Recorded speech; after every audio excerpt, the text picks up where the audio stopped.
રાજ્યમાં અનેક શહેરોમાં હિન્દુ મંદિરોને નોટિસ આપવાના મામલે આંતરરાષ્ટ્રીય હિન્દુ પરિષદ દ્વારા અર્ધનગ્ન થઈને અનોખો વિરોધ દર્શાવવામાં આવ્યો હતો।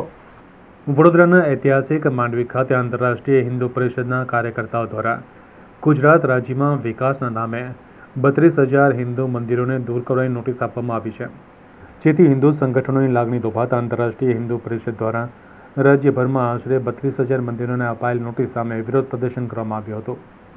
આંતરરાષ્ટ્રીય હિન્દુ પરિષદ દ્વારા સરકાર સામે ગંભીર આક્ષેપ કરવામાં આવ્યા હતા, જેમાં ગઝનવી અને ઔરંગઝેબ જેવી સરકારનો ઉલ્લેખ કરવામાં આવ્યો હતો। ગઝની અને ઔરંગઝેબ જે કામ મૂકીને ગયા છે, અત્યારનું પ્રશાસન એ રસ્તે ચાલી રહી છે। 25,000 મંદિરો તોડવા એટલે સંપૂર્ણપણે ધર્મનો નાશ કરવો એ રસ્તે સરકાર નીકળી પડી છે। અમે એનો વિરોધ કરવા માટે આવ્યા છે કે આ 25,000 મંદિરો જો તૂટશે તો સંપૂર્ણ હિન્દુ સમાજની ધાર્મિક આસ્થાઓ તૂટશે। અમે એને રોકવા માટે અને આવેદનપત્ર માતાજીને આવેદનપત્ર આપવા માટે આવ્યા છે।